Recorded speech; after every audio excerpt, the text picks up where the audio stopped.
My mother-in-law called me useless, while giving my husband a key to her house. "Leave her after the cake," she whispered. I smiled, served dessert, and handed out copies of what I'd found under his bed. They weren't laughing anymore. I heard my mother-in-law lean over to my husband at his birthday dinner and whisper, "Just leave her after the cake." She thought I couldn't hear. He was wrong. And by the time dessert arrived, I'd already decided that neither of them would be leaving that table with their secrets intact. The ledger I'd found that morning, the one hidden under our bed, the one tracking every dollar Mark had stolen from our account to fund his mother's fake wealthy lifestyle, was about to become everyone's problem. I placed a copy beside each plate, right next to the cheap sheet cake I could barely afford. Let me tell you how I got to that moment and why revenge tasted sweeter than any birthday dessert ever could. Before we continue, thank you for being here to witness Kayla's journey. If you believe honesty matters more than comfortable lies, please consider subscribing. It's free and helps us share more stories of courage. Now let's see how this unfolds. But first, you need to understand what my life looked like before I found that notebook. Before I knew the truth. Back when I still believed Mark's lies and thought our money problems were somehow my fault. My alarm goes off at 5 every morning in our cramped Columbus apartment. Not because I'm a morning person, but because I need 90 minutes to mentally prepare for the day ahead. Before my feet even hit the floor, my brain is already calculating. Rent is due in 3 days, $100 we barely have. My student loan payment auto-deducts tomorrow. $340 that'll wipe out most of what's left. The grocery budget is already stretched so thin I've been eating ramen for lunch 3 days straight. I work 2 jobs just to keep us treading water. My main income comes from medical billing at a clinic downtown, 8 to 5 Monday through Friday. It's mind-numbing work. Insurance codes, claim denials, angry phone calls from patients who don't understand why their procedure wasn't covered. I'm good at it though. Efficient. The kind of employee who never misses deadlines but also never gets raises because there's just no room in the budget. At 5:15 p.m., I clock out and drive straight across town to my evening shift at a retail store in a strip mall. More standing. More smiling. More folding the same shirts customers pull apart 30 seconds after I've organized them. I work until closing, 9 or 10 depending on the day, then drive home exhausted, grab whatever I can microwave in 5 minutes and collapse into bed around 11. I see Mark for maybe an hour a day if that. Usually I'm eating standing up at the kitchen counter because sitting down means acknowledging how bone-tired I am, and if I acknowledge it I might not be able to get back up. He's usually on the couch, scrolling through his phone, barely looking up when I walk in.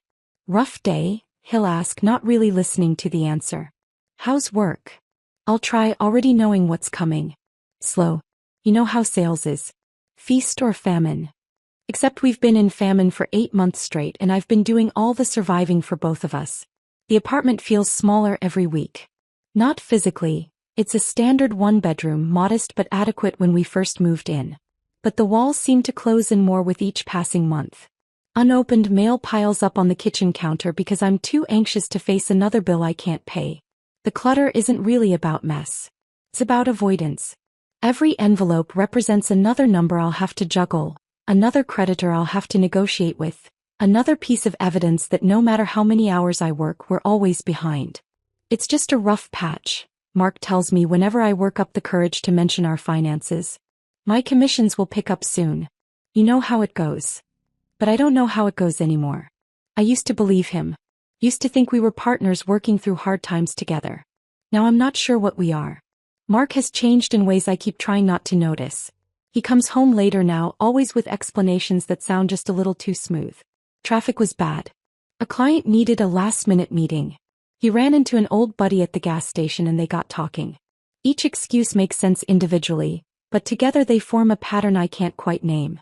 When I ask about our joint account balance, he gets vague, dismissive, sometimes irritated, like I'm nagging him instead of asking a legitimate question about our shared money.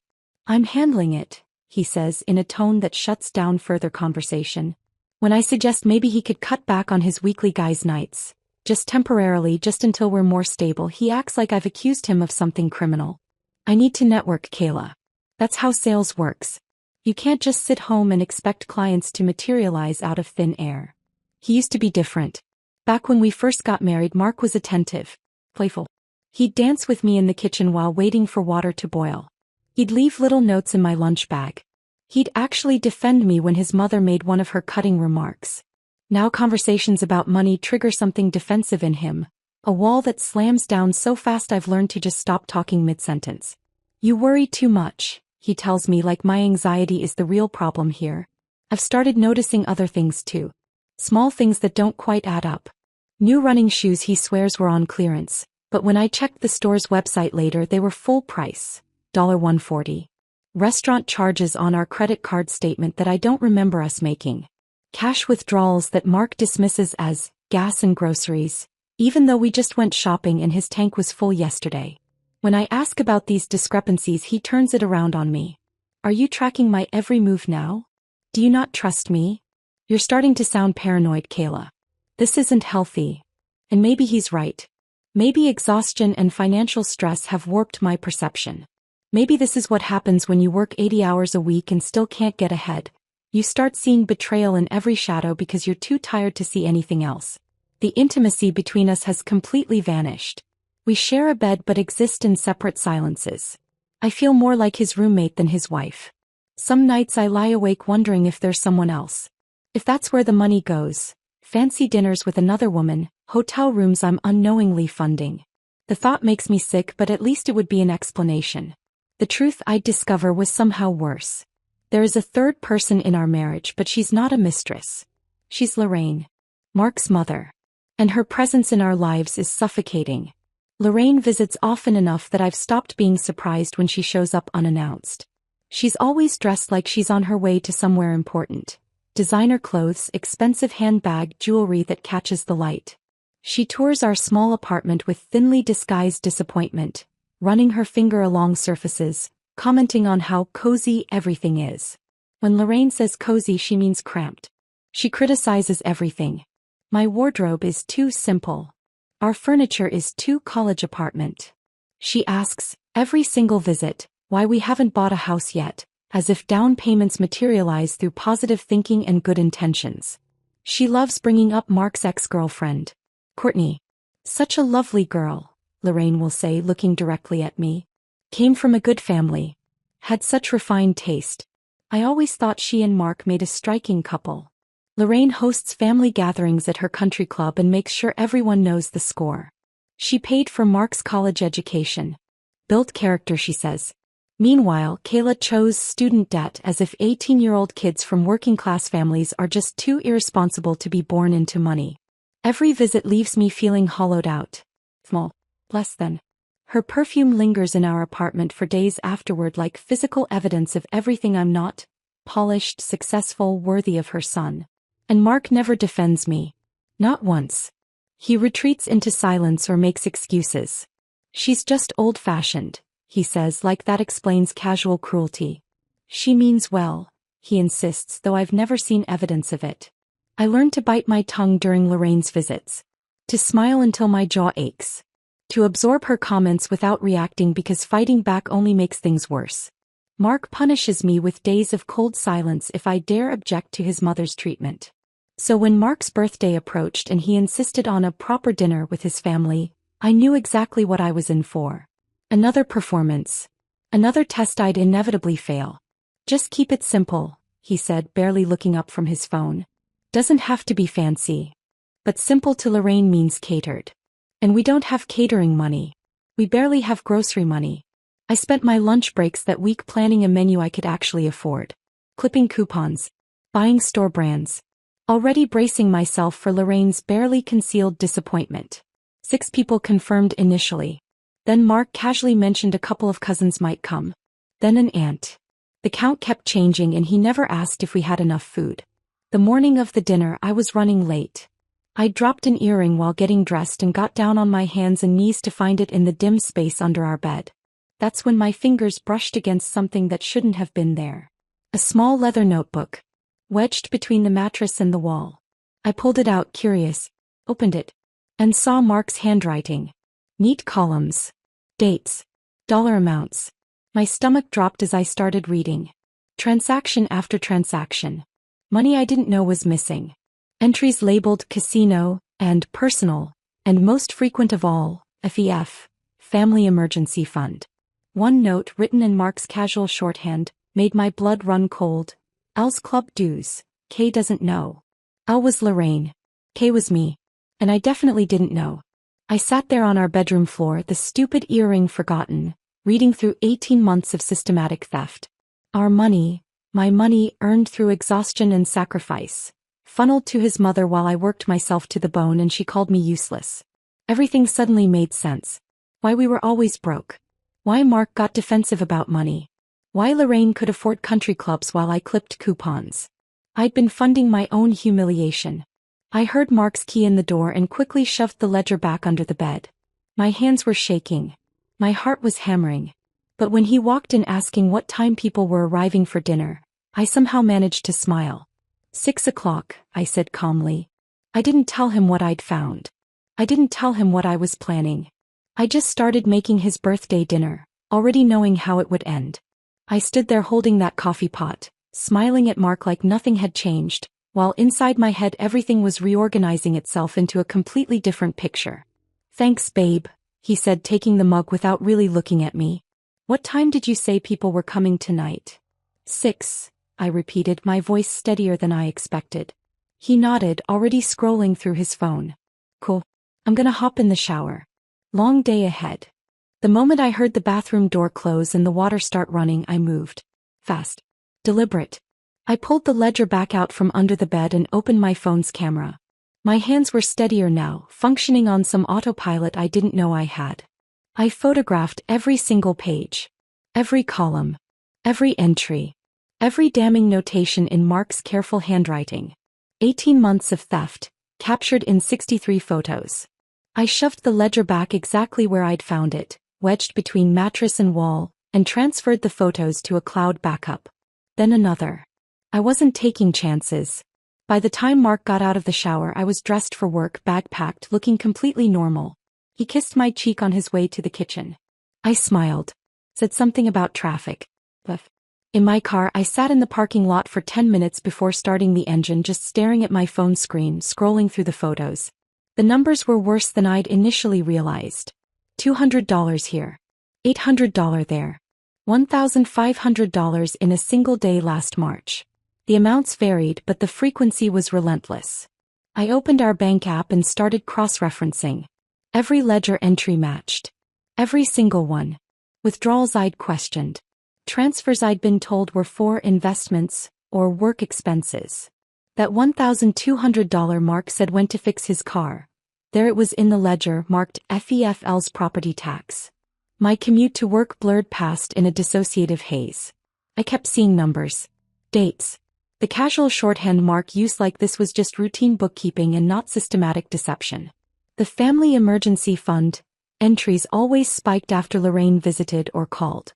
Always. I could map her presence in our lives by the money that disappeared afterward. The weekend she came over complaining about her situation. $900 gone the next Tuesday. The phone call where Mark stepped into the bedroom and closed the door. $650 withdrawn that Thursday. I started remembering conversations differently. All those times Mark said we couldn't afford something. New tires for my car, fixing the leaking faucet, contributing to my sister's medical fundraiser.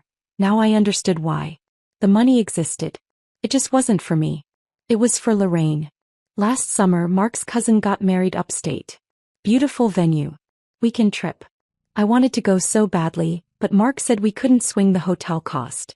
$200 felt impossible, he'd insisted. We fought about it. I ended up missing the wedding, telling everyone we had work conflicts. I pulled up the ledger photo from that same week. July 14th. FEFL's club annual dues. $1,800. I had to pull over because my hands were shaking too hard to drive safely. At work I was useless.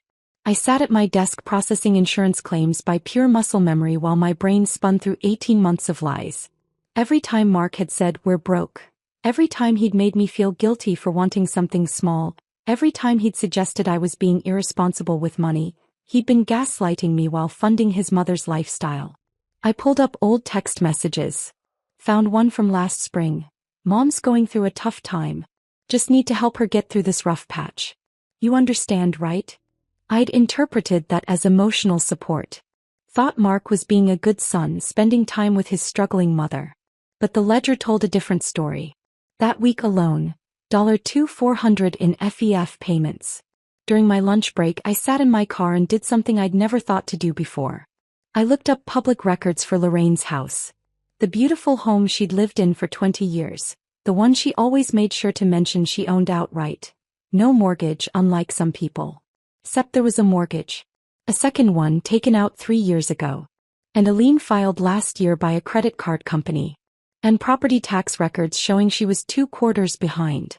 The wealthy facade Lorraine maintained so carefully. The designer bags, the country club, the luxury car, was collapsing behind the scenes. And Mark had been propping it up. With my money. Our money, technically. But I was the one earning most of it. I was the one working 80-hour weeks. I was the one sacrificing. And they were both benefiting. I returned to work but couldn't focus. My supervisor asked if I was feeling okay. I mumbled something about a headache. Not entirely a lie. By 3 p.m. my skull felt like it was splitting. I clocked out at 5 and drove straight to my evening retail shift, but the whole thing felt surreal. Customers asked questions and I responded automatically.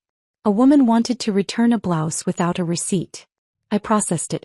A man needed help finding a specific size. I found it. My body performed the tasks while my mind ran calculations.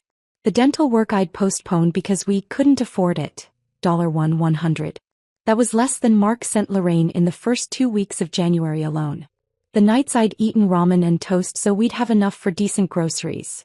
While Mark's ledger showed restaurant charges and cash withdrawals I never saw. My best friend's wedding last year. I told her we couldn't afford the hotel. She'd offered to let me stay with her family. I'd still said no because I couldn't afford the gas, the gift, the bridesmaid dress. I'd cried alone in our apartment that weekend, feeling like a failure of a friend. The ledger from that month showed $2,200 in FEF payments for Elle's car lease and Elle's insurance. A coworker touched my arm. Kayla? Are you okay? You've been folding that same shirt for like 5 minutes. I looked down. He was right. I forced a smile. Yeah. Fine. Just tired. You sure? You seem really out of it. I'm fine, I said automatically. The same lie I'd been telling everyone, including myself, for months. She didn't look convinced but let it go. I finished my shift at 10, exhausted but wired, my mind too active to consider sleep. On my way home I passed a 24-hour print shop and pulled in on impulse.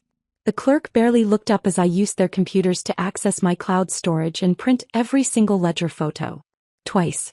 The printer churned out page after page of Mark's handwriting, his neat columns, his casual theft documented in black and white. I organized everything into a folder. Added bank statements I'd already saved as PDFs. Credit card bills. A timeline I'd started constructing that showed the pattern clearly. Lorraine visits or calls, money disappears within days, Kayla gets told we can't afford whatever she needs. The evidence told a story that was impossible to deny. This wasn't confusion or poor money management. This was deliberate, systematic, coordinated between Mark and his mother. The clerk charged me $18 for printing. I paid with cash I'd been saving for groceries. I sat in my car in that empty parking lot, folder in my lap, and cried. Not the hysterical sobbing kind of crying. Just steady, quiet tears running down my face while I stared at documented proof that my husband had chosen his mother's pride over our partnership. Over my dignity. Over the future we were supposed to be building together. When I finally drove home it was nearly 11. The apartment was dark except for the kitchen light. Mark had gone to bed. The grocery bags from this morning sat on the counter, exactly where I'd left them. He hadn't touched them. Hadn't started any prep for tomorrow's dinner. That was my job apparently. The birthday cake sat in its plastic container. Sheet cake from the discount grocery store. The best I could afford. I'd agonized over even that $12 purchase. Next to it sat the ingredients I'd carefully budgeted for. Nothing fancy. Nothing that would impress Lorraine. Just adequate. Barely. I stood in that dark kitchen and felt something inside me crystallize. Not rage. Not yet. Something colder. Clearer. The understanding that I'd been playing a game where the rules were rigged and I was always meant to lose. I sat down at our tiny dining table and pulled out the ledger photos again. Read through them with fresh eyes. That's when I noticed details I'd missed before. Small notes in Mark's handwriting next to certain entries. L's car payment. L's credit card min. And one that made my breath catch. L's club dues. K doesn't know. K doesn't know. He'd written it down. Acknowledged it. The deception wasn't accidental or thoughtless. It was intentional. Calculated. He knew he was lying to me. He knew he was stealing. And he documented it with the casual confidence of someone who never expected to get caught. I thought about Lorraine's visit last week. How she'd looked around our apartment with thinly veiled contempt. How she'd commented on my outfit, thrift store chic, how resourceful. With that smile that wasn't really a smile. I'd been funding her ability to look down on me. I'd been paying for my own humiliation. The grief and fury braided together in my chest, indistinguishable from each other. I sat there for a long time just breathing, just thinking. I could confront Mark privately tomorrow morning. Demand explanations. Insist on counseling. Try to salvage this marriage through conversation and compromise. Or I could make sure that when the truth came out, it came out in front of everyone. No chance for spin. No opportunity for Lorraine to play victim or for Mark to gaslight me into doubting what I knew. I looked at the birthday dinner supplies. The cake. The budget groceries. The copies of the ledger in my folder. And I started planning. I woke at 4:30 a.m., a full hour before my alarm, with that folder of evidence still spread across the dining table and a plan crystallizing in my mind. Mark was still asleep, snoring softly in our bedroom, completely unaware that his birthday was about to become unforgettable for all the wrong reasons. I moved quietly through the apartment, gathering the groceries I'd left on the counter last night. Chicken breasts that needed marinating. Vegetables to chop. Side dishes to assemble from scratch because buying pre-made anything wasn't in the budget. My hands worked with mechanical precision, mincing garlic, measuring spices, arranging everything for maximum efficiency. My mind, though, was somewhere else entirely. Rehearsing. Planning. Running through different versions of how tonight could unfold. Would Lorraine try to leave immediately? Would Mark attempt to spin some explanation?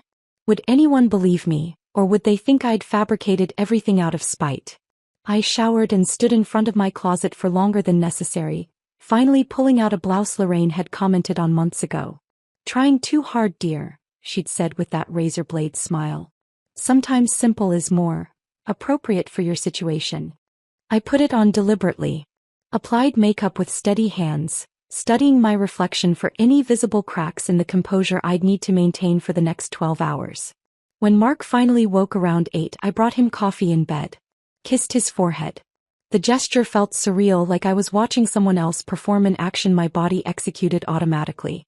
Happy birthday, I said, injecting warmth I absolutely didn't feel into my voice. He smiled, still half asleep, taking the mug without really looking at me. Thanks, babe. You're the best. The best. I almost laughed. What time is everyone coming again? He asked, scrolling through his phone before he'd even taken a sip. 6, I said for what felt like the 100th time. Perfect. This is gonna be great. He had no idea. None. I returned to the kitchen and continued prep work while he showered. The performance felt both empowering and nauseating.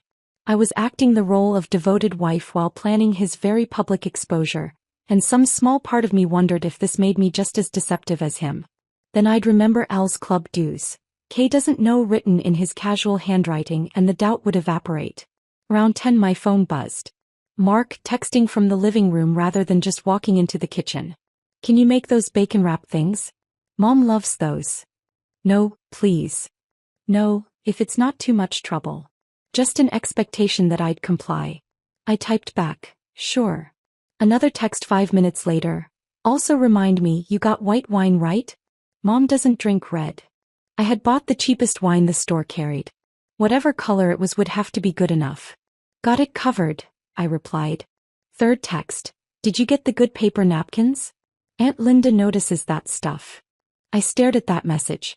We were barely scraping by and he was worried about premium paper napkins. Yes, I lied. I'd bought the generic ones. Aunt Linda would survive. When Mark finally emerged from the bedroom around 1, fully dressed and clearly restless, he immediately started rearranging things. The centerpiece I'd put together from grocery store flowers wasn't positioned correctly. The forks needed to be exactly 1 inch from the plate edge. The living room pillows weren't arranged properly. Just wanted to look nice, he said, adjusting and critiquing. You know how Mom is. I knew exactly how Mom was. That was the problem. Oh, by the way, he added casually, not looking at me, I told Marcus and Jessica they should come too. That's cool, right? Marcus and Jessica. 2 more people. 2 more mouths to feed with food I'd already carefully portioned for 8. Sure, I said, my voice flat. No problem. Great. He smiled, oblivious. This is gonna be perfect. I watched him fuss over the table setting, adjusting a fork here, straightening a glass there, and felt a strange detachment settle over me. Like I was observing a stranger who happened to wear my husband's face. This entitled, thoughtless man who'd been systematically stealing from our future while treating me like unpaid help. I added 2 more place settings without another word. My silence, as always, was mistaken for agreement. While Mark retreated to the living room to watch television, I slipped into the dining room and opened the buffet drawer. The folder of printed ledger pages sat inside, exactly where I'd placed it this morning. I touched it once just to confirm it was real, then closed the drawer. Everything was ready. Guests started arriving around 5:45. Mark's brother Derek and his wife came first, bringing a bottle of wine and easy conversation. Mark's cousin Andrew arrived next with his girlfriend. Then Aunt Linda, Marcus, Jessica. And finally, at 6:20, fashionably late as always, Lorraine made her entrance. The apartment seemed to shrink when she walked in. She wore a designer dress I recognized from a department store window. Easily $500. Her handbag was new leather with gold hardware that caught the light. Expensive perfume announced her presence before she'd even cleared the doorway. Darling, she greeted Mark with air kisses, then made her rounds with other family members, dispensing hugs and cheek kisses like a queen greeting subjects. When she reached me, her smile tightened into something that didn't reach her eyes. Kayla, how domestic you look. Thank you for coming, I said evenly, refusing to take the bait. She moved past me, already surveying the apartment with that performative interest I'd seen 100 times. Running her finger along the bookshelf, examining it briefly before wiping her hand on her napkin. Commenting to Mark loud enough for everyone to hear, "Still in this place? I thought you'd have moved by now." "We're comfortable here, Mom," Mark said, but his voice held an apologetic edge that made my stomach turn. "Comfortable," Lorraine repeated, making the word sound like a criticism. Well, different people have different standards, I suppose. During pre-dinner drinks, Lorraine held court in my living room, my space, my home, telling stories that positioned her as Mark's perpetual savior. How she'd sacrificed everything to send him to good schools. How she still helped with his various needs because a mother's work never ends. How she'd always envisioned him with someone who matched his potential. That last comment hung in the air while she looked directly at me. The other family members offered polite laughs or uncomfortable silence. No one challenged her. They never did. I served appetizers, the bacon-wrapped things she'd requested, cheese and crackers I'd arranged carefully, and accepted compliments with gracious smiles while Lorraine's eyes followed me with naked contempt. I caught her whispering to Aunt Linda at one point, "Some women marry for potential, not achievement." I set down a tray with precise control and thought, not much longer now. Dinner itself proceeded with surface-level warmth. Family members praised the food, which was genuinely good despite, or maybe because of, my exhausted perfectionism. Mark soaked up birthday attention, beaming at compliments, telling jokes that landed well enough. Lorraine dominated conversation as always, discussing people I didn't know from places I couldn't afford, making sure everyone understood the difference between her world and mine. But beneath the pleasantries, I noticed things I'd probably always noticed but never let myself acknowledge. The loaded glances between Mark and Lorraine. Small nods. Knowing smiles. Private jokes told with just eye contact. They had a language I wasn't part of, shared secrets that excluded me from my own marriage. I was mid-conversation with Andrew about his new job when I saw it happen. Lorraine leaned close to Mark, her hand on his arm, her lips barely moving. The table noise should have covered it. Multiple conversations happening simultaneously, silverware clinking, someone laughing at the far end. But I heard her clearly. Maybe because I was already hyper-aware. Maybe because some part of me had been waiting for exactly this. Just leave her after the cake. 5 words. Casual. Matter of fact.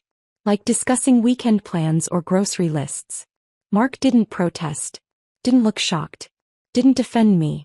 He just gave a small nod and changed the subject, asking his brother about the upcoming football game. The ease of it took my breath away. They'd discussed this before. Planned it. Decided together that I was disposable, that my usefulness had expired, that I could be discarded like furniture that no longer matched the aesthetic they wanted. And they'd do it after cake. After I'd served dessert. After I'd played my final role as the dutiful wife. Something cold and focused crystallized in my chest. Not hot rage, that would have been messy, loud, uncontrolled. This was different. Clear. Like everything suddenly coming into sharp relief. "Excuse me," I said, standing smoothly. "I'll get dessert ready." No one paid particular attention. Just polite nods, continued conversations. I walked into the kitchen, my hands perfectly steady now, and opened the buffet drawer. The folder sat there ready. I'd organized everything this morning. Ledger pages, bank statements, a simple timeline showing the pattern. I pulled out the cheap sheet cake from the refrigerator. $12 at the discount grocery store. The best I could afford while funding Lorraine's designer lifestyle. I arranged copies of the ledger pages on a serving tray beside the cake. One stack for each person at the table. Evidence and dessert served together. My hands didn't shake. My heart didn't race. I just felt calm. Ready. Let's see who leaves whom. I walked back into the dining room carrying the tray with both hands, steady and deliberate. The sheet cake sat in its plastic container on one side. On the other, neat stacks of paper, one for each person at the table. Conversation continued around me. Someone was telling a story about a vacation. Laughter punctuated the end of a joke I hadn't heard. Normal birthday dinner sounds.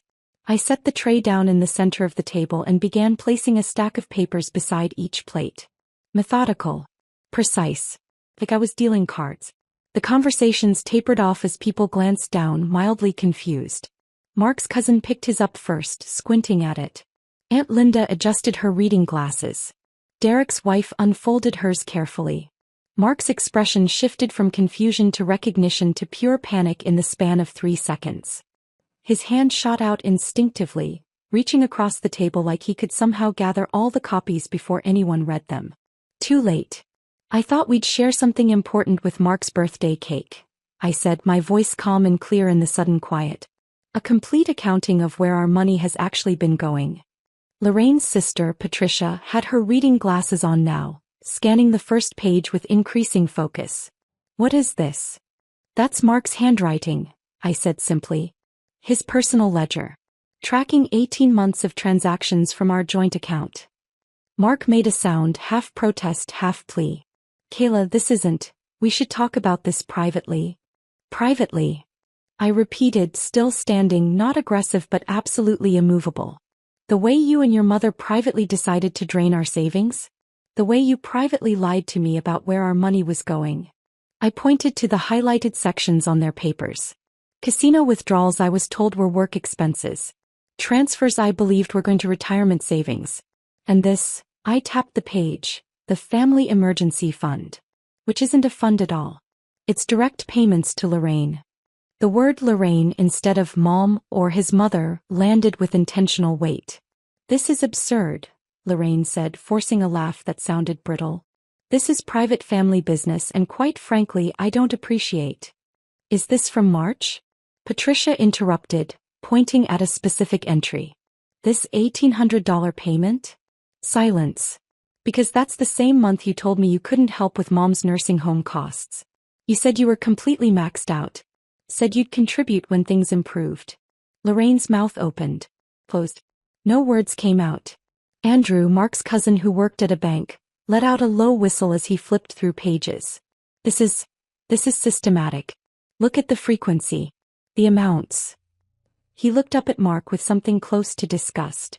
"You were pulling from your household account multiple times a month." "I was helping my mother through a difficult time," Mark said, finding his voice but not his conviction. She needed my money?" I cut in, my voice still level. "Money I earned working 80 hours a week? Money I earned while you told me we were broke, while you made me feel guilty for wanting to buy groceries that weren't expired. Derek's wife was reading intently now, her finger tracing down a column. "These dates," she said quietly. "Mark, you borrowed $800 from us last October. Said you had unexpected car repairs." She looked up at him. "There's no car repair entry here. But there's a $1,200 payment to Elle's property tax, the same week." Derek's expression changed. I watched him reassess everything he thought he knew about his brother. "This is a misunderstanding," Lorraine tried again, but her voice had lost its commanding edge. "Mark was being a good son, helping during a rough patch." "A rough patch?" Aunt Linda spoke up, her voice sharp. "You hosted that country club luncheon in April. I remember because you made sure we all knew about it. The one with the live music and the fancy menu." She held up the papers. "There's a payment here for Elle's club annual dues. $2,000. In March." The table had gone completely silent now except for the rustle of papers as people cross-referenced dates with their own memories. "The car you said was a lease deal," Marcus said slowly. "Is that actually a lease, or were those Elle's car payment entries covering something else?" Lorraine's face had gone rigid, her carefully maintained mask cracking visibly. "You told everyone I was the reason Mark couldn't get ahead," I said, and my voice finally carried an edge. "You said I was bleeding him dry with my student loans and my expensive lifestyle. You called me useless to my face." I gestured to the papers in front of them. "I've been funding your expensive lifestyle while working myself unconscious. Every country club lunch. Every designer bag. Every time you looked down at me for being poor, I was paying for your ability to feel superior." "How dare you?" Lorraine hissed, but there was panic underneath the fury now. "How dare I what? Tell the truth? Show people what you've both been doing?" Mark's brother Derek had been silent, reading through everything with systematic focus. Now he looked up at Mark. "You asked me for money 6 times last year. Said you were behind on rent, said Kayla's medical bills were crushing you, said you needed help getting back on your feet." His voice was quiet, but the betrayal in it was obvious. Were any of those things true? Mark couldn't meet his eyes. "Answer him," I said. "Some of it was true," Mark managed. "We were behind sometimes, but you were making us behind," I finished. "By stealing from our account to give to her." I let that sit for a moment before continuing. My hands were steady. My voice was clear. I'd planned this, rehearsed this, and now that it was happening I felt almost detached. Clinical. When my sister needed help with her surgery bills, you said we couldn't afford to contribute. That was July. The ledger shows you sent your mother $2,200 that month. I looked at Mark directly. When my father died and I needed money for the funeral, you said we were tapped out. That was September. You gave your mother $1,900 that week for her credit card minimum. His face was ashen. When I asked why we couldn't afford new tires for my car, you said money was tight. But somehow there was always money for her. Aunt Linda spoke up again, her voice shaking with anger now. "The vacation you took last spring, Lorraine. The one you said was paid for by a friend. Was that a friend, or was that your son's money?" Lorraine tried to rally. "I don't have to justify myself to any of you. How I manage my finances." "With our money," Patricia interrupted coldly. "It seems like you've been managing your finances with money stolen from your son's household." "It wasn't stolen," Mark tried. "I chose to help." "You chose to lie," Derek said flatly. "To her. To us. To everyone." The truth was reconstructing itself in real time around the table. I could see it happening. The pieces clicking into place, the reassessment of past conversations, the uncomfortable recognitions. Mark's cousin spoke again. "This is textbook financial abuse. You drained a shared account without your partner's knowledge or consent. You gaslit her when she questioned the finances. You prioritized your mother's wants over your wife's needs." He wasn't asking. He was stating facts. Throughout all of this I remained standing. Answering questions when asked. Providing context when needed. Not crying. Not yelling. Just presenting the evidence and letting it speak. Because the evidence was damning enough on its own. "I'm sorry," Mark said suddenly, desperately looking at me. "I'm sorry, okay? I was trying to help my mother. I didn't know how to tell you. I thought. You thought I wouldn't notice?" I asked quietly. "Or you thought I'd be too tired and beaten down to do anything about it?" He had no answer for that. I took a breath, steadying myself for the final piece. There's one more thing you should all know, I said, my voice carrying across the silent table. Right before I brought out dessert, Lorraine leaned over to Mark and whispered something. The room was perfectly still. She said, "Just leave her after the cake." The silence that followed was absolute. I watched understanding ripple across faces. Mark's expression confirmed it before he could even try to deny it. The guilt was written plainly across his features. Lorraine's face transformed, panic giving way to cold, cornered fury. "That's not, you misheard," she started, but her voice was shrill now, defensive, stripped of its usual authority. "I heard it perfectly clearly," I said calmly. "They were planning my exit. After I served the cake. After I played my role. They were going to discard me." I looked around the table. At my own expense. Literally. Because as you can all see from those papers, I've been funding the lifestyle of the woman who was planning to help her son leave me. Aunt Linda gasped audibly. Andrew shoved his chair back from the table in disgust. Derek's wife shook her head slowly, her expression horrified. That's just cruel," Patricia said, staring at her sister with something like disbelief. "Even for you that's—" "She misunderstood," Lorraine insisted, but her voice had lost all its power. "That's not what I meant. She twisted." "I twisted nothing," I said. Mark nodded. He agreed. He knew exactly what you meant. Mark still wouldn't look at anyone. His birthday cake sat untouched. His reputation lay in ruins around him, destroyed by the same ledger he'd thought was safely hidden. I stood there in the wreckage of my marriage, surrounded by shocked faces and scattered papers, and felt something I hadn't felt in months. I could breathe. The silence after I said it, after I spoke those words into existence, felt heavier than all the noise that had come before. I could breathe. And then, as if that breath had released a valve, everything happened at once. Andrew stood first, pushing his chair back with a scrape that cut through the quiet. He walked around the table to where I stood and pulled me into a brief, awkward hug. When he let go, he pressed his business card into my hand. "You call me if you need anything," he said quietly. "Anything at all. I mean it." I nodded, not trusting my voice. Patricia was on her feet now too, but she wasn't leaving. She was staring at Lorraine with an expression I'd never seen before. Raw anger mixed with something that looked like mourning. "How could you?" Patricia's voice shook. "Mom's nursing home costs. You said you were broke. You said you couldn't help. I took on extra shifts to cover your portion and you were, what? Getting your nails done? Maintaining your club membership." "That's different," Lorraine started, but the words came out weak. "How is it different? Explain it to me. How is lying to your family about money different when you do it?" Lorraine had no answer. For the first time since I'd known her, she looked small. Derek had pulled Mark into the corner near the kitchen, their voices low but intense. I caught fragments. "What were you thinking? And I trusted you." And Mark's repeated, I'm sorry. Aunt Linda gathered her purse and coat in silence, not looking at anyone. As she passed Lorraine, she paused. "I defended you. When people said you were difficult, when they said you looked down on others, I defended you. I won't be doing that anymore." She left without saying goodbye to Mark. One by one, people made their exits. Some touched my shoulder on the way out. Some avoided eye contact entirely, uncomfortable with the rawness of what they'd witnessed. Marcus and Jessica slipped out quietly, clearly wishing they'd never been invited. Derek's wife, Sarah, stopped in front of me. "I'm so sorry," she whispered. "For what you've been going through. For not seeing it. You couldn't have known," I said. "Still." He squeezed my hand. "You deserve so much better than this." Within half an hour, the apartment had emptied.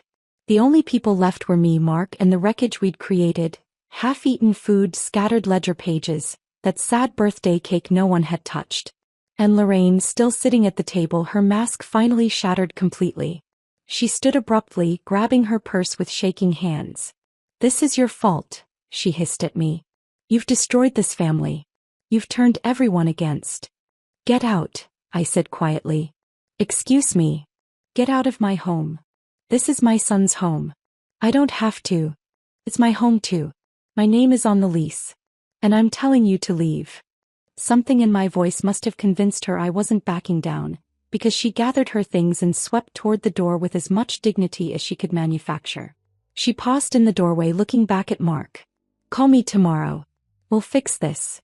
He didn't respond. Didn't even look at her. The door closed behind her and the silence that followed felt like a physical presence. Mark stood against the wall where Derek had left him, looking smaller than I'd ever seen him. Diminished. Like someone had let the air out.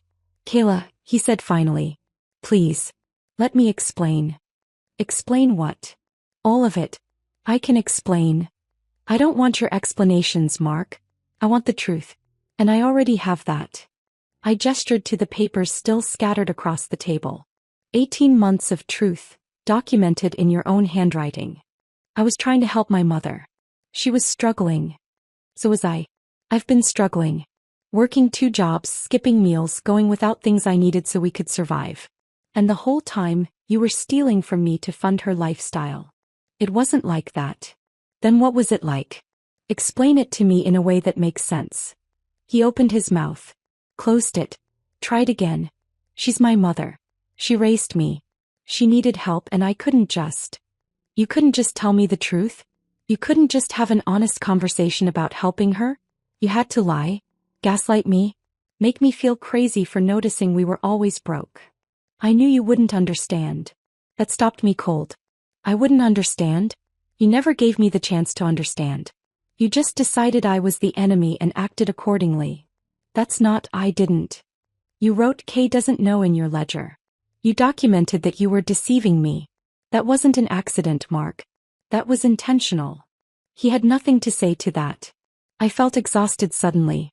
Bone-deep tired in a way that had nothing to do with work or sleep. I'm sleeping on the couch tonight. Tomorrow we'll figure out next steps. Next steps.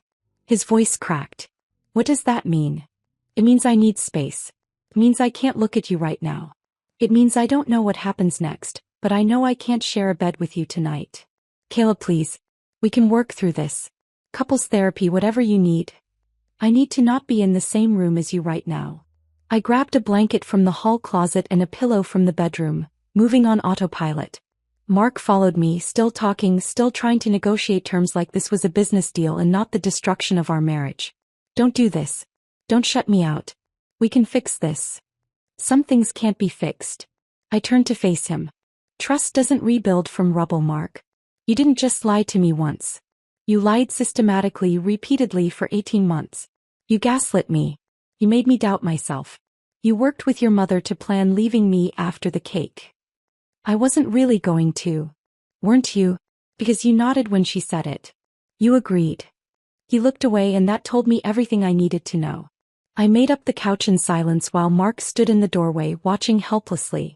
When I finally lay down and turned away from him, he stayed there for another few minutes before retreating to the bedroom. I heard him pacing.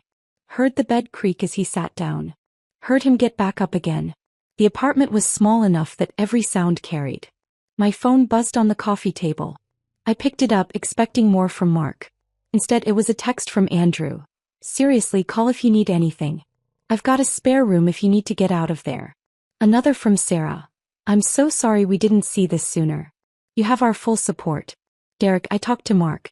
He's not thinking straight right now. Give him time to process, but don't feel like you have to fix this. This is on him. Even Aunt Linda, brief but clear. You did the right thing.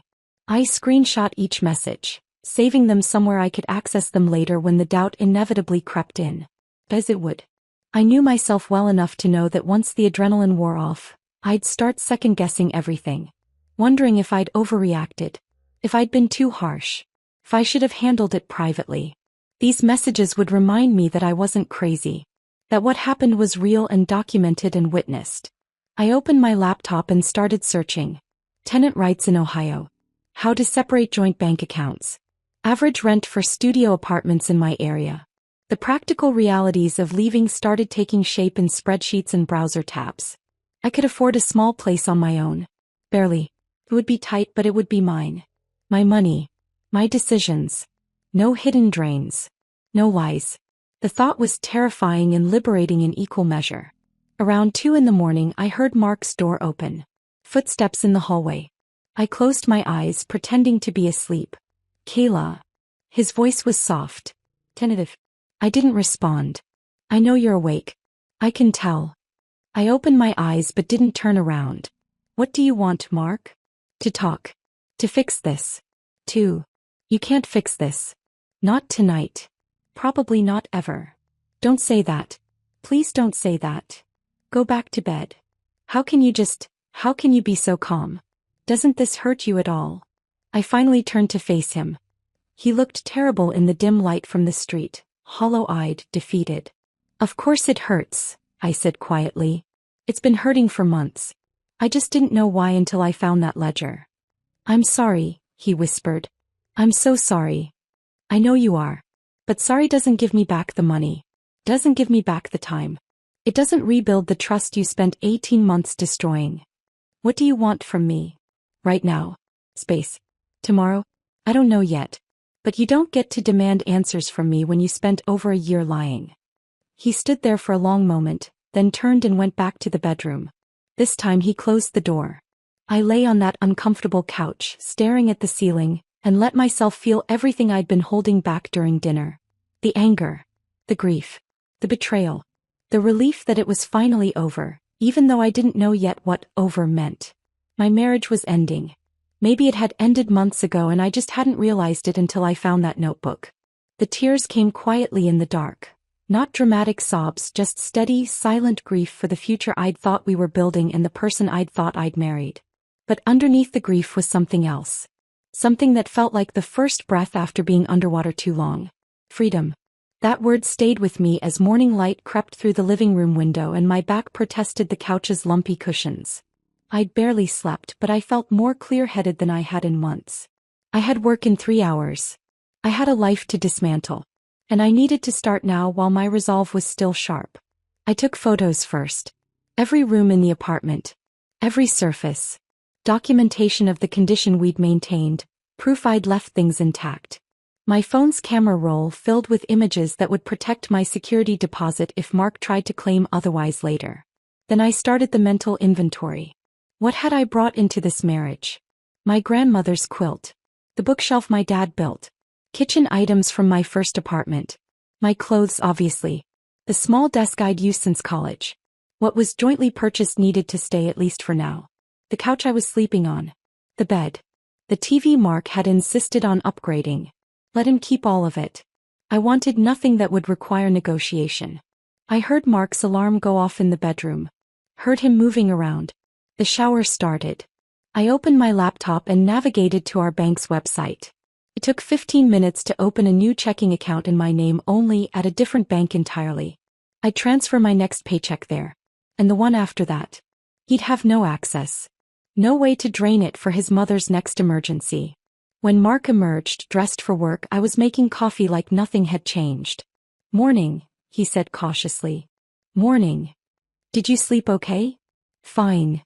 The lie was easier than the truth. He didn't need to know my back ached or that I'd lain awake until 4 calculating apartment deposits and moving costs. "Kayla, can we talk? Really talk?" "Not now. I have work." "Tonight then?" "Maybe." Another lie. I had no intention of having that conversation. Not until I had somewhere else to go.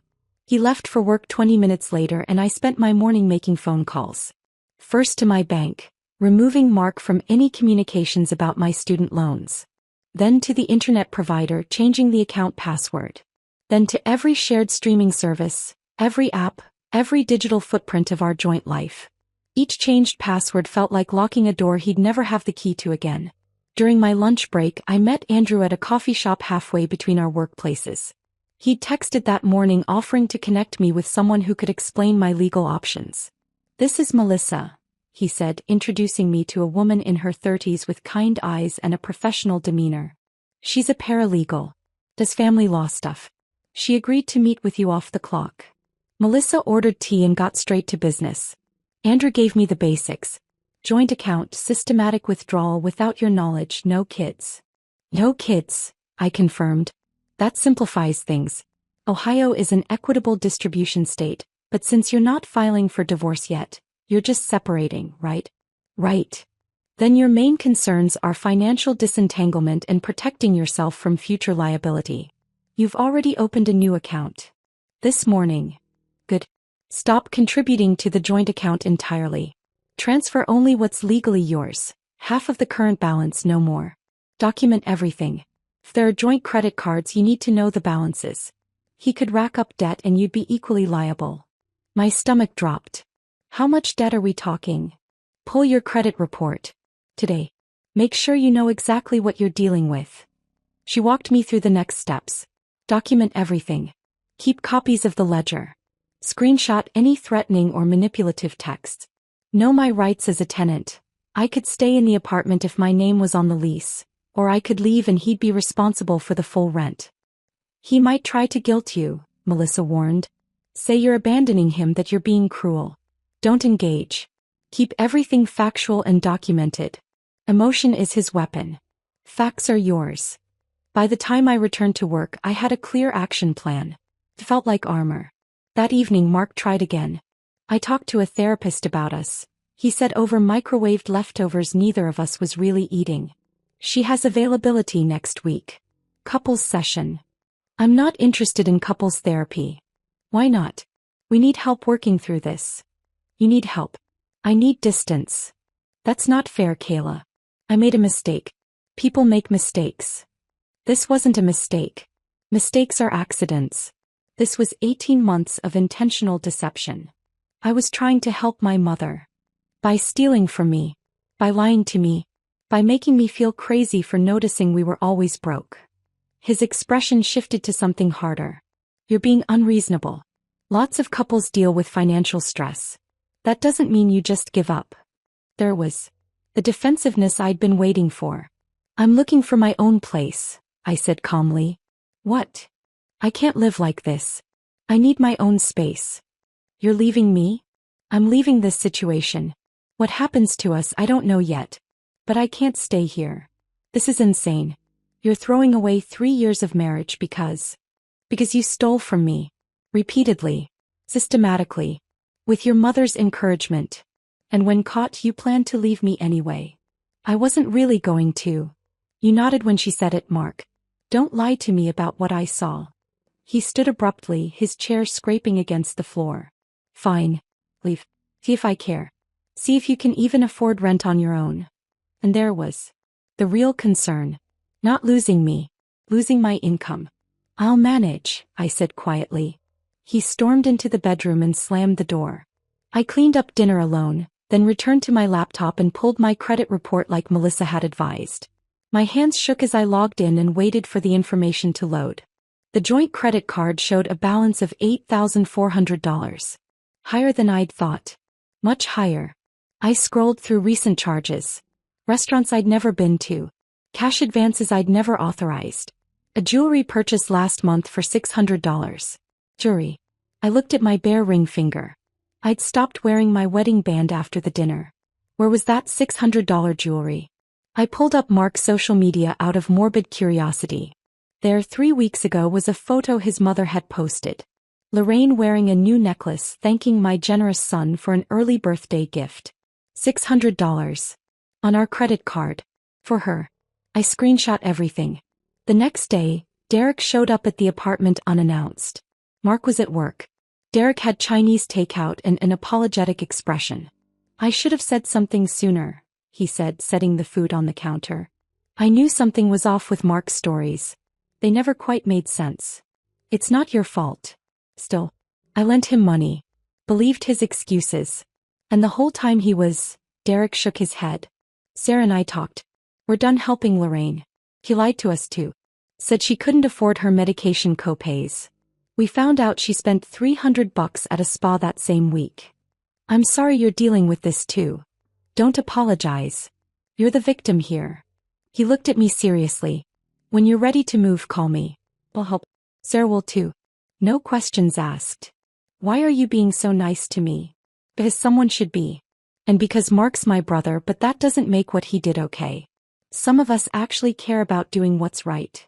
After he left, I sat with his wife Sarah's phone number saved in my contacts and felt something close to hope. Not everyone in Mark's family was like Lorraine. Not everyone prioritized appearances over integrity. 2 days later, I heard about the apartment through a coworker who knew someone who knew Ruth, the bakery owner. Small studio above the shop. Affordable rent if I was willing to help with morning prep a few days a week. I visited on my lunch break, climbing the narrow stairs at the back of the building with my heart hammering. Ruth was 60-something, white hair pulled back in a practical bun, flour dusting her apron. She greeted me with a firm handshake and direct eye contact. "So you need a place quick," she said. Not a question.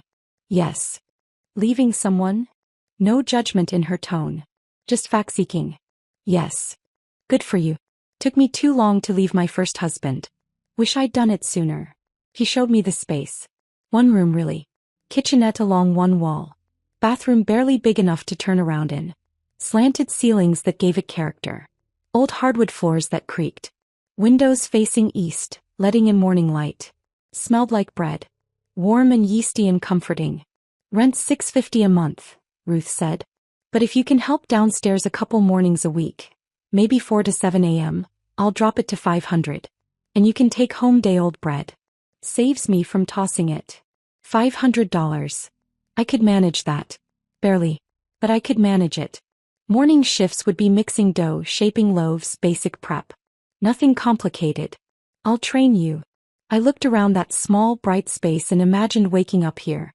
Alone but not lonely. Poor but not stolen from. Starting over but on honest ground. "When can I move in?" "First of the month?" "That's a week away." "Perfect." Ruth pulled out a lease. Simple. Straightforward. No hidden clauses. I signed it right there, my hands shaking, and gave her a deposit I'd been saving in cash. "You're doing the right thing," Ruth said as I left. "Whatever you're leaving behind, you're doing the right thing." I believed her. I believed Ruth. And a week later, on a gray Saturday morning that threatened rain, I was loading my life into Derek's borrowed pickup truck. Derek arrived at 7 with Sarah and 2 of my co-workers from the clinic, Jennifer and Mike, who'd volunteered without me even asking. They brought coffee in a cardboard carrier and rolls of packing tape, and we got to work with quiet efficiency. Mark stood in the doorway of the bedroom watching. Not helping. Just watching with his arms crossed and an expression that cycled between hurt and anger and something that might have been regret. "You're really doing this," he said. Not a question. "I'm really doing this." Running away. That's what this is. I folded a sweater into a box and didn't respond. Guess you never really cared. If you did, you'd stay and work on this. Jennifer glanced at me, eyebrows raised. I shook my head slightly. Not worth engaging. The truth was, I didn't have much to take. Clothes, obviously. Books that had been mine before the marriage. Kitchen items I'd brought from my first apartment. A mixing bowl my aunt gave me, utensils that predated Mark. My grandmother's quilt. The small desk my father built when I was in college. Everything else could stay. The couch, the TV, the bed we'd shared. I wanted nothing that would require negotiation or give him an excuse to contact me later. By 10 o'clock, most of my belongings were in boxes stacked near the door. Derek and Mike were loading the truck while Sarah and Jennifer helped me do a final sweep of the apartment. Mark's phone rang. Lorraine's name lit up the screen. He declined the call. It rang again 30 seconds later. Declined again. And again. This time he just let it ring out. "She's been calling non-stop," he muttered, more to himself than to me. "Ever since the dinner. Calling, texting. Says the family won't talk to her. Says this is all your fault." "It is my fault," I said, taping up the last box. I had the audacity to tell the truth. His phone rang again. Same name. He finally answered, stepping into the bedroom and closing the door. His voice carried anyway, irritated, defensive. "I can't talk right now, Mom. No, she's moving out. But she wants to. I don't know. I have to go." When he emerged, his expression was darker. "She wants to talk to you. I have nothing to say to her. She's upset. She says you've turned everyone against her." I showed them a ledger. They drew their own conclusions. "You humiliated her. She humiliated herself." We loaded the last boxes in silence. The truck was nearly full. A physical representation of how little I'd accumulated in 3 years of marriage. Or maybe how little I'd been allowed to keep. I did a final walkthrough, checking closets and drawers. The apartment looked bigger, already emptier. I felt nothing looking at it. No nostalgia. No regret. I'd never really been home. Just a place where I'd exhausted myself trying to be enough for people who would never be satisfied. I was heading down the stairs with my final bag when I heard tires screech in the parking lot. Lorraine's car, a luxury sedan she somehow still afforded, jerked into a visitor's space at an angle half over the line. She got out fast, slamming the door, and I saw immediately that something had broken in her. Her makeup was smudged. Her hair, usually perfect, looked hastily arranged. Her expression was wild in a way I'd never seen, raw panic mixed with fury. "You," she said, spotting me on the stairs. Her voice carried across the parking lot. "You did this." I kept walking toward the truck. Derek appeared at my elbow, protective. "You destroyed my family," Lorraine continued, following me, her voice rising. "You humiliated me in front of everyone. You turned my own sister against me. You're a vengeful little nobody who never deserved my son in the first place." A neighbor's door opened. Someone was watching. "Ma'am, you need to calm down," Derek said evenly. "Don't tell me to calm down. This is between me and her." I set my bag in the truck bed and turned to face Lorraine. "There is no me and her. There's nothing between us anymore. I want those papers back. The ledger copies. You had no right to go through Mark's private things. That's invasion of privacy. I could sue you for defamation." "Sue me," I said calmly. "Those are accurate records of financial transactions. Truth is an absolute defense to defamation." Her face flushed deeper red. "You have no idea what it takes to maintain certain standards. The pressure. The expectations. You grew up with nothing. You don't understand. I understand that you stole from me to maintain an image. I understand that you looked down on me while I funded your lifestyle. I understand perfectly." She switched tactics abruptly, her voice dropping to something almost pleading. "We're still family. This can all be forgotten. Just come back inside. Talk to Mark. Work this out like adults. Stop making trouble and we can all move past this awkwardness." The desperation would have been pathetic if it weren't so revealing. She wasn't sorry for what she'd done. She was sorry she got caught. Sorry the performance had collapsed. "No," I said simply. "No. No amount of spin or pressure or guilt will make me pretend this didn't happen. The financial records are backed up in multiple locations. Your family knows the truth. That's not changing because it's inconvenient for you." I turned toward the apartment entrance where Mark had finally emerged, hovering uncertainly on the walkway. "Mark," I said loud enough to carry. "I hope someday you understand what you traded away. Not just our marriage. Your integrity. Your family's respect. Any claim to being a decent partner. You gave all of that up to prop up her delusions." "Kayla, please," he started. I held up a hand. "I'm done listening to explanations that don't explain anything. You chose your mother's pride over our future. Over my dignity. Over basic honesty. You did it knowingly, repeatedly, systematically. You documented it. You gaslit me when I questioned it. You planned to leave me after the cake, while I served food I couldn't afford." My voice was steady, factual. The anger had burned out weeks ago, leaving only tired clarity.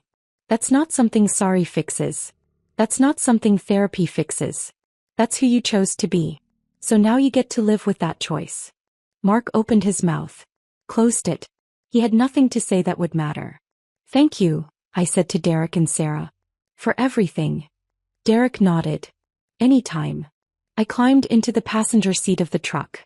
Sarah got in the back. As we pulled away from the apartment complex, I didn't look back. Didn't crane my neck for one last view. Just faced forward. Lorraine was still standing in the parking lot, looking smaller than I'd ever seen her. Mark had already gone back inside. The drive to my new apartment took 15 minutes. We unloaded in half the time it took to pack, carrying boxes up the narrow stairs to the studio above Ruth's bakery. Ruth had left the door unlocked for me. A note on the counter read, "Welcome home. Come down for dinner later if you want." By noon everything was inside. Derek and Sarah helped me arrange the few pieces of furniture I had. The desk against one wall, the bookshelf perpendicular to it. My grandmother's quilt on the air mattress that would serve as a bed until my real one arrived next week. "It's a good space," Sarah said, looking around. "Small but good." "It's perfect," I said and meant it. After they left, Ruth appeared with pasta in a ceramic dish and a bottle of wine. "Figured you wouldn't feel like cooking," she said, setting both on my counter. "And you look like you could use company. Unless you need alone time." "I can go," Stay, I said. Please. We sat on the floor. I didn't have a table yet, and ate pasta and drank wine while Ruth told me about leaving her first husband 30 years ago. Thought I'd be alone forever, she said. Thought that was the price of choosing myself. Turned out I was wrong. Found better people. Built a better life. But even if I'd been alone, it still would have been worth it. Being lonely beats being disrespected. We talked until the light outside faded and the bakery below grew quiet. About marriages that looked good from the outside but rotted from within. About rebuilding. About the specific exhaustion of being underestimated by people who should have valued you. When Ruth finally left, I was alone in my sparse apartment with its hardwood floors and slanted ceilings. I lay down on the air mattress and stared at the ceiling and realized something had shifted. I wasn't anxious about money. For the first time in months, maybe years, my financial situation was clear. I knew exactly what I earned. Exactly what I owed. No hidden drains. No secret withdrawals. No lies. I was broke, yes. But I was broke honestly. And that made all the difference. My phone buzzed. Mark's name appeared with a long text preview. Another explanation. Another justification. I muted his number without reading it. Not out of anger. Out of self-preservation. Out of simple recognition that some conversations would never lead anywhere productive. The apartment settled into silence around me. Not lonely silence. Honest silence. Through the floorboards I could smell tomorrow's bread beginning to rise in the kitchen below. Something warm and real preparing itself in the dark. I closed my eyes and slept better than I had in months. I woke to darkness and the smell of yeast. My alarm read 4:45 a.m., 15 minutes before I needed to be downstairs. It was Tuesday, one of my bakery mornings, and my body had already started adapting to the split schedule. Medical billing Monday through Friday, 8 to 5. Bakery prep Tuesday and Thursday mornings, 5 to 8. Retail shifts dropped entirely after Ruth offered me more hours. I was still exhausted. Still working too much. But it was a different kind of tired now. Honest tired. Earned tired. I dressed quickly in the dark and headed downstairs. Ruth was already there, pulling ingredients from the walk-in cooler, her movements efficient from decades of practice. "Morning," she said without looking up. "Can you start on the cinnamon roll dough?" Recipes on the board. The work was physical. Mixing, kneading, shaping. My arms ached by the end of each shift, but there was something satisfying about it. Tangible. I put in effort and got immediate results. Dough that rose, bread that browned, pastries that smelled like comfort. No emotional manipulation. No hidden agendas. Just flour and water and heat producing exactly what they promised. By 6, the first customers started arriving. Jim and his construction crew, ordering coffee and donuts before heading to whatever job site they were working that week. Mrs. Chin, who bought a single dinner roll every morning and stayed to chat for half an hour about her grandchildren. The Hoffmans, a young couple with a toddler who discovered an obsession with cinnamon buns. Ruth introduced me to each of them by name. "This is Kayla. She's helping out mornings now." They greeted me warmly, asked basic questions. Where I was from, how long I'd been in the neighborhood, and accepted my simple answers without prying. No one knew about Mark or Lorraine or Ledger's hidden under beds. Here I was, just Kayla. The woman who shaped their morning pastries and got their coffee order right. It felt like breathing after being underwater. Over weeks, then months, I started recognizing the rhythms of the place. Which customers wanted conversation and which preferred silence. When to prep extra blueberry muffins because Tuesdays were busy. How to tell when the oven temperature was slightly off just by how the bread smelled. The bakery's warmth, literal and metaphorical, seeped into my bones, replacing the cold anxiety that had characterized my marriage. My finances were still tight. Painfully tight.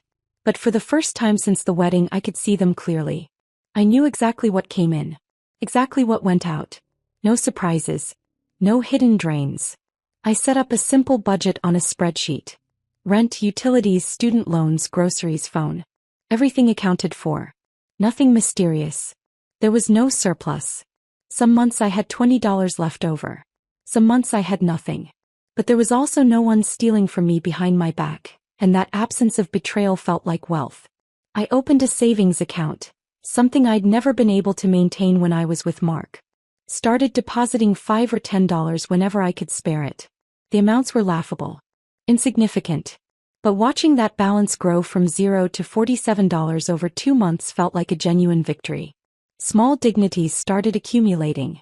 I bought a used coffee maker from the thrift store for $8 and nearly cried when I made my first pot at home.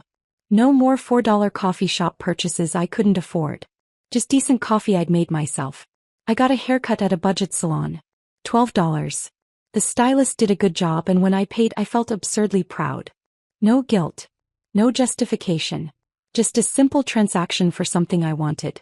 I bought new socks, 6 pairs for $10, and threw away the ones with holes I'd been wearing for 2 years because we couldn't afford new ones. These moments shouldn't have felt significant. But they did. Because they were mine. My money. My choices. No one critiquing or undermining or stealing. My self-respect was returning in increments so small I almost didn't notice until I looked back and realized how far I'd come. I heard about Mark and Lorraine occasionally through Derek, who checked in every few weeks. Mark had moved to a smaller apartment after realizing he couldn't cover the old rent alone. Lost his sales job. Derek suspected performance issues related to stress. Was working retail now. Something hourly. Lorraine had been forced to sell her house when her sister and other family members cut her off financially. She downsized to a condo, traded her luxury car for something practical, let her country club membership lapse. The facade had collapsed completely without other people's money holding it up. I felt no triumph hearing these updates. No satisfaction in their struggles. Just a distant sadness for lives that could have been different if they'd chosen differently. Mark asked about you, Derek said once carefully during a phone call. Wanted to know if you were okay. I'm fine, I said. Should I tell him that? You can tell him I'm fine but not interested in reconnecting. Fair enough. I didn't hate Mark. Didn't hate Lorraine either, surprisingly. I just didn't want them in my life. Had learned that forgiveness wasn't required for moving forward. That you could acknowledge someone hurt you and still choose to leave that hurt in the past without reconciling. They didn't rent space in my head anymore. 6 months after the birthday dinner, I woke on a Sunday morning without an alarm. Sunlight streamed through the east-facing windows. The bakery below was closed, Ruth's one day off. I made coffee in my thrift store coffee maker and sat by the window watching the neighborhood wake up. A jogger passed. A dog walker. Cars beginning to populate the street as people headed to brunch or church or wherever their Sundays took them. I realized sitting there in comfortable silence that I was happy. Not perfectly happy. Not without challenges or struggles. But genuinely content in a way I'd never been during my marriage. I had friends now. Ruth, obviously. Some of the bakery regulars I'd gotten to know. A few people from work I'd started having lunch with. My student loan balance had dropped by $3,000. Not much in the grand scheme, but progress. Visible progress. I'd started cooking real meals for myself instead of surviving on microwave dinners. Discovered I actually enjoyed it when there was no pressure, no one to please but myself. I'd rediscovered reading. Checked out novels from the library and read them slowly, savoring them. Something I'd abandoned years ago when all my time went to work in managing Mark's lies. I thought sometimes about that ledger. The small notebook that had revealed everything. Part of me wished I'd never found it. That I could still be living in ignorant stability, unaware of the betrayal. But most of me was grateful. Better a hard truth that forces growth than a comfortable lie that slowly suffocates you. My phone buzzed. A text from Sarah, Derek's wife. Family barbecue next Saturday. Derek's grilling. Would love if you could come. Mark and Lorraine not invited, just so you know. I smiled and typed back, I'll be there. Should I bring anything? Her response came quickly. Just yourself. I'd kept the good parts of Mark's family. The people who'd shown integrity when it mattered, and shed the toxic ones. Built boundaries that protected me without isolating me. It felt like threading a needle successfully. Difficult but worthwhile. The future wasn't glamorous. I'd be working multiple jobs for a while. Living in this small studio. Rebuilding slowly. Probably alone romantically for the foreseeable future. I had no interest in dating, no energy for it. But the future was honest. And it was mine. I stood and refilled my coffee, looking around the small bright space that smelled perpetually of bread. Modest. Simple. Nothing like what I'd imagined when I'd first married Mark and dreamed of suburban homes and financial stability. But it was real. Built on truth instead of lies. On my labor instead of stolen money. On choices I made freely instead of manipulation I survived. I heard Ruth moving around downstairs, probably prepping for tomorrow despite it being her day off. Heard the building settle and creak in the morning warmth. Heard my own breathing steady and calm. And I knew with absolute certainty that I'd choose this truth over that comfortable betrayal every single time. Not because revenge had given me power. It hadn't really. The dinner revelation had just exposed what was already broken. But because honesty had given me back something more valuable than victory. It had given me back myself. If this story of calculated revenge had you holding your breath, smash that like button right now. My favorite part was when Kayla placed those ledger copies beside each dessert plate, exposing 18 months of lies in one devastating moment. What was your favorite moment? Drop it in the comments below. Don't miss more gripping stories like this. Subscribe and hit that notification bell so you never miss an upload.